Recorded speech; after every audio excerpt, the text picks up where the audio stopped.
at that very moment. Are the fish biting? I suddenly heard a voice behind me, asking how many fish we'd caught. The rod slipped from my hand and almost fell into the pond. After quickly regaining my grip, I turned around, only to be shocked again.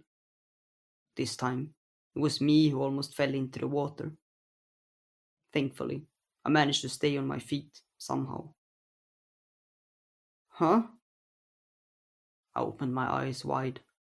It was an astronaut standing behind me. The suit the person was wearing was pure white, and to say that it stuck out like a sore thumb would have been an understatement. Oh, you did come today. That makes bringing Shimamura here definitely worth it. Hino didn't seem surprised at all, and instead addressed the astronaut in a friendly manner.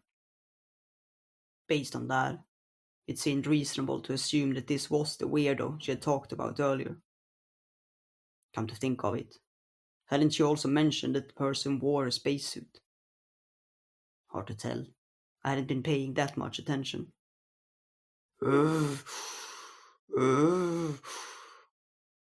Yep, sure is weird. The girl dressed in a spacesuit making strange breathing sounds. Pretty simple, now that I looked at her. As simple as the rod I was holding. Though the helmet did hide her face. The slightly muffled voice coming from underneath it definitely belonged to a girl. The visor dazzled with reflected light, like the surface of water, and I couldn't see through it. She was pretty short, around the height of an elementary schooler, perhaps. Although, if there really was an elementary schooler inside that thing, I was kind of worried for her future. And if he was an adult, well, she was past all hope. Who might this person be? The neck of the suit curled, and her head turned upwards, though the outfit definitely gave off the impression that it was tight. Her movements seemed relatively smooth. It probably wasn't as heavy as a real spacesuit. This is the Shimamura? What Shimamura? Ho ho, you, huh? The spacesuit girl stared up at me, ignoring how obviously confused I was. Spacesuit girl. That sure was a mouthful. Feeling a little daring, I decided to try and ask for her name. What's your name? It was a pretty simple question, yet I could see her visor shining dimly with pride. Ha ha ha. Unlike my foolish brethren, I made sure to prepare a name beforehand. The girl sounded really proud as she said that. I wasn't sure why though. With both her hands on her hips, she proudly introduced herself. Call me Yashiro Chikama. Uh, uh. Yashiro Chikama. A weird name. Although, that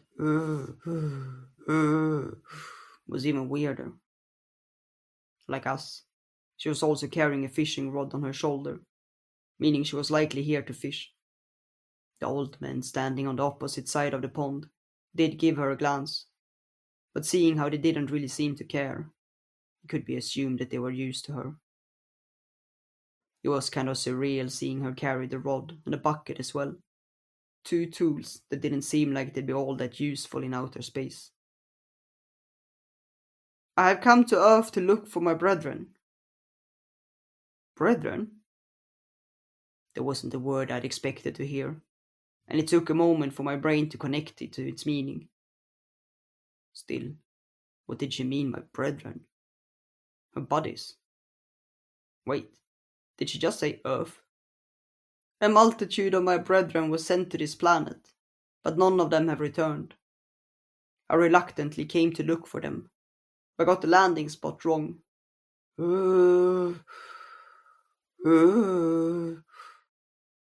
She appeared to breathe audibly after every long sentence. Made sense. Just looking at her helmet made me feel like I was suffocating. Were these brethren of hers dressed like that as well? If so, then finding them would be pretty quick. As I was trying to figure out what the heck I was supposed to say next, Hino gave my shoulder a tap. Well then, have fun communicating with the yet unknown. Huh? Oh, I can feel a fish over there. That's what my radar's telling me. Muttering something to that effect to herself, Hino left me. Some part of me wanted to grab Chikama by the neck and yell at Hino to take her with her. It was then it hit me, and I realized why she had brought me with her in the first place, so that she could force me to keep this kid company in her stead. I'd been used as a scapegoat. For some reason, Chikama had also begun setting up next to me. Her bait was a squirming, freshly picked earthworm, which she touched completely calmly, even if her hands were protected by gloves. I hear that you're Shimamura. Yeah, that's me. Did he not tell you? I wanted to ask her what else Hino had told her, but I had a suspicion that I wouldn't get an honest answer, even if I tried. She told me that you're so popular that all Earthlings frequently visit you. You're thinking of some other Shimamura. Shaking the fishing rod, I denied her statement. Don't go mixing me with the other Shimamura. Humble, aren't you? Oh, just to make sure that you know, I'm not from around here. No, I come from the future. Ha, nice to meet you. I come from the past. I quipped back. This wasn't the weirdo. She was straight up strange.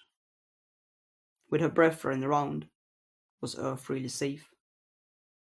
Like a typical Earthling. Yep.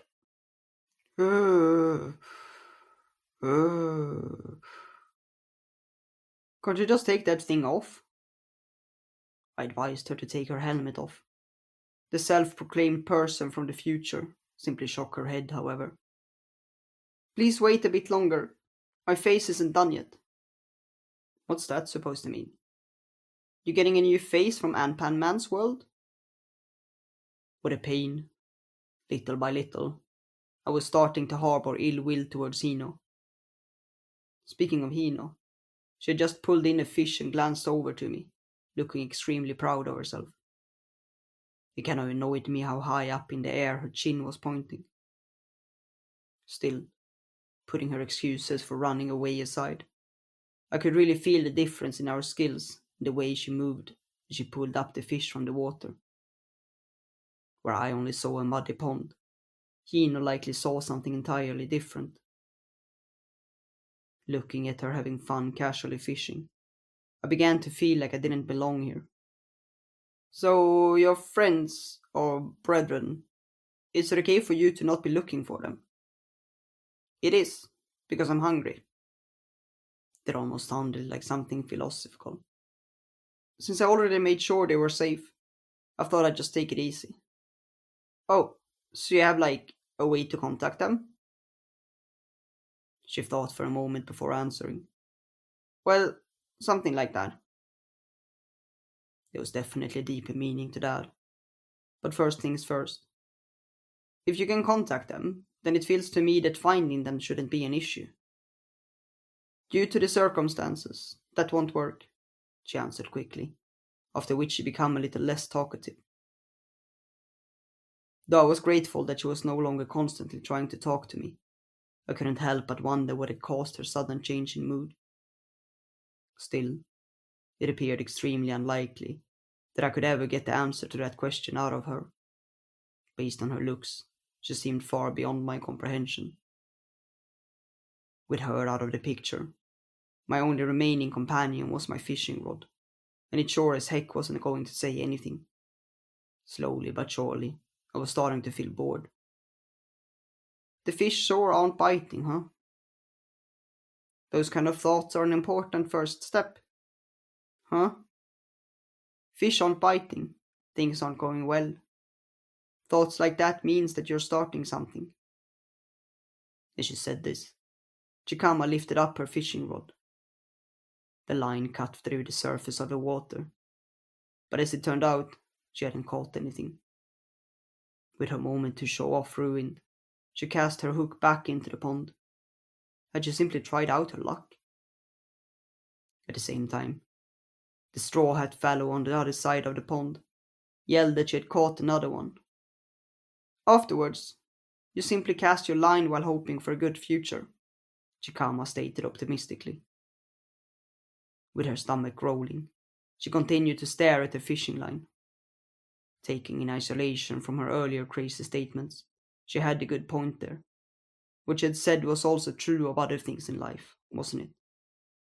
The first thing that came to mind was the second floor of the gym. Its hot and stuffy atmosphere.